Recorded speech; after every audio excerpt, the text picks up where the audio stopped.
E aí, gente, também, mais tarde, em outra etapa da pesquisa, por exemplo, eu colocava marcações de azul para questões de religião, rosa para questões de gênero,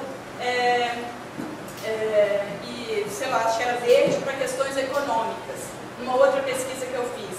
E essas coisas eu pude, no final, porque às vezes você chega com uma pilha de dados, uma pilha de entrevistas, e já não sabe mais o que encontrar onde. Cada um deve criar um método, aos poucos, para usar isso. Porque vocês fazendo a pesquisa de vocês, ao longo do estágio e tudo mais, para escrever a monografia de vocês no final, vocês vão ter que conseguir encontrar essas informações e para poder analisar elas de acordo com a teoria que depois a gente vai ter que ler.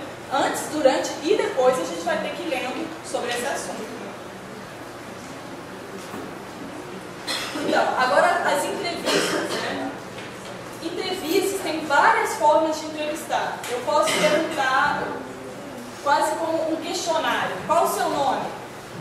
Você, sei lá, uma resposta que sim ou não que a pessoa pode dar, né? Você foi à escola? Sim. Você estudou mais de 3 anos? Não. Você, entendeu? Isso tudo é uma forma de entrevista fechada.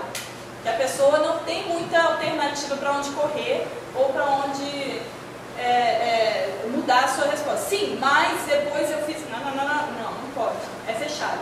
A entrevista aberta, ela já é diferente. Ela já tem uma forma assim... na minha primeira pesquisa, que foi com a Polícia Militar, que era sobre violência contra a mulher, eu fazia pesquisa com os policiais militares. Como é que eu ia chegar em mulher fazendo pesquisa com os policiais militares? Minha primeira pergunta era: me conta a sua história de vida. Os caras já ficavam assim completamente desconcertados, porque eles sabiam o meu tema de pesquisa, e aí eu queria um pouco quebrar essa predisposição que eles tinham para falar do tema de uma certa forma fechada, entendeu? Isso, de acordo com isso, se eu fizer uma entrevista mais aberta, isso tem que partir também dos meus objetivos de pesquisa e do tempo disponível, né? Mas eu acho muito mais interessante fazer uma entrevista aberta, porque você chega lá e aos poucos você vai percebendo qual o valor que ele dá à mulher.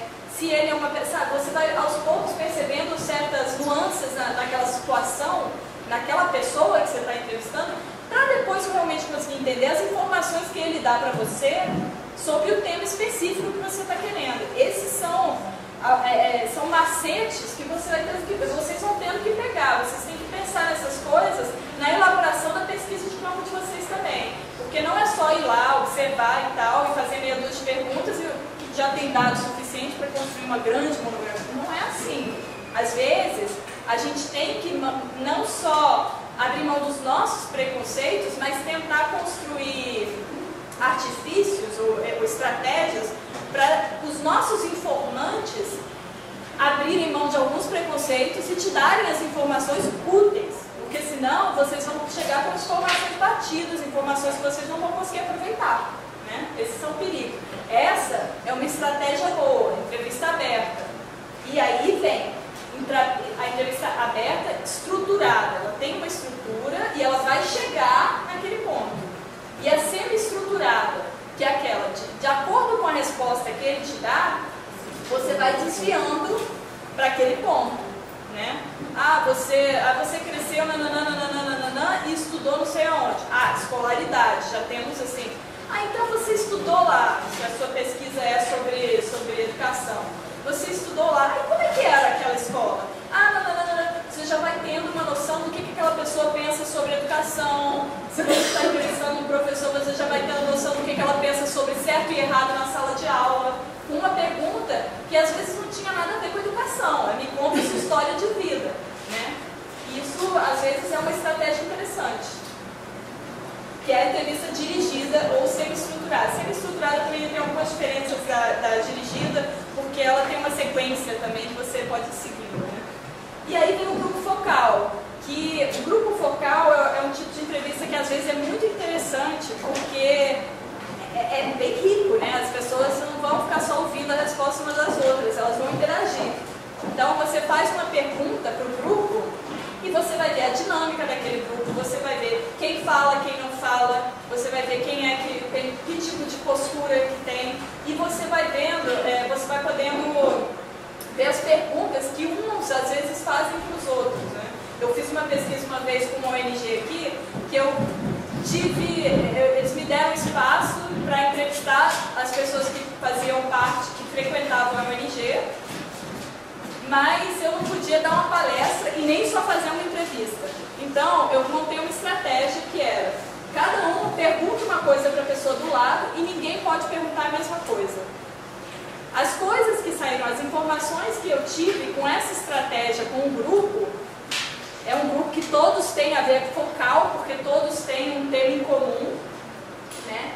E as coisas que eles perguntaram uns para os outros, nunca me ocorreria perguntar algumas delas. Então foram temas completamente novos, questões completamente novas que eles lançaram sobre o tema. Porque aí eu, com a minha visão de fora, eu não ia chegar a esse ponto. E eles já iam partindo para isso, eu fui me surpreendendo. Quando eu transcrevi essa entrevista, eu tinha mais informações com ela do que com 10 horas das entrevistas individuais que eu tinha, né?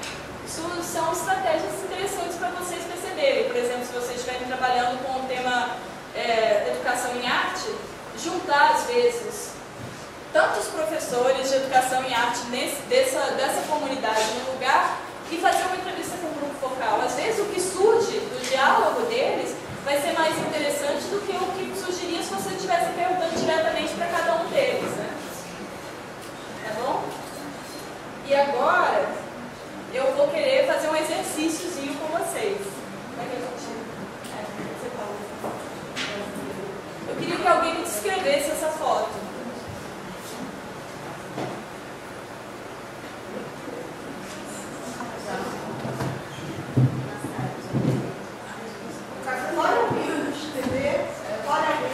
Você pode descrever você de vermelho?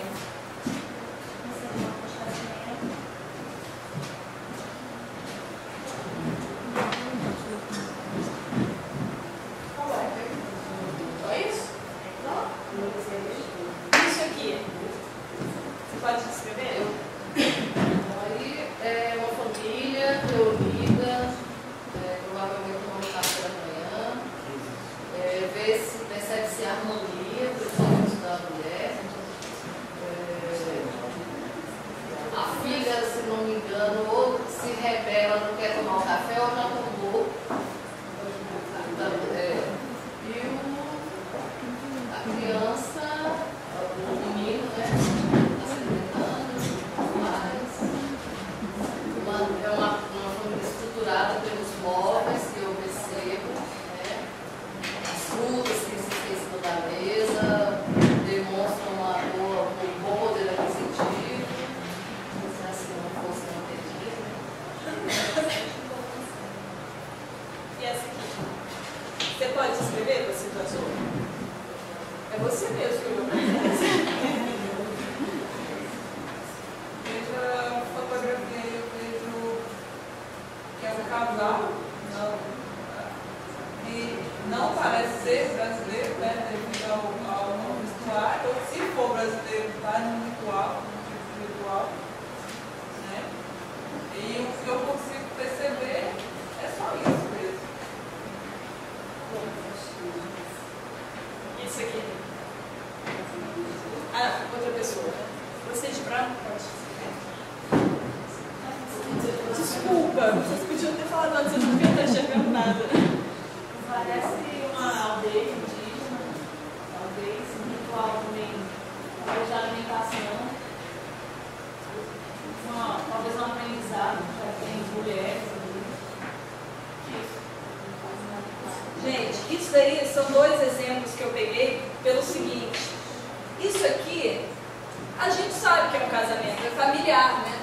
Tudo isso aí está de acordo mais ou menos com o que a gente conhece de casamento. Vou sentar para vocês verem. Só que isso daqui é um casamento na Índia. Eu fiz questão de pegar o mesmo ritual para a gente ver como a gente tem mais dificuldade de enxergar e como precisa de muito mais detalhes para descrever e precisa de muito mais informação para perceber o que é exótico. Mas o que é familiar a gente fala, pá, pum, já descreveu. E às vezes a gente não para perceber os detalhes. é um casamento religioso numa igreja barroca, tem vários valores e coisas que estão aí por trás. Ela está de branco, ele simboliza alguma coisa nesse ritual, esse branco. Ela está carregando um buquê. O noivo é um homem, está de terno também. Eles estão saindo da igreja, então provavelmente a cerimônia já acabou. A gente tem todos esses detalhes disso aí que a gente passa batido porque é familiar, né?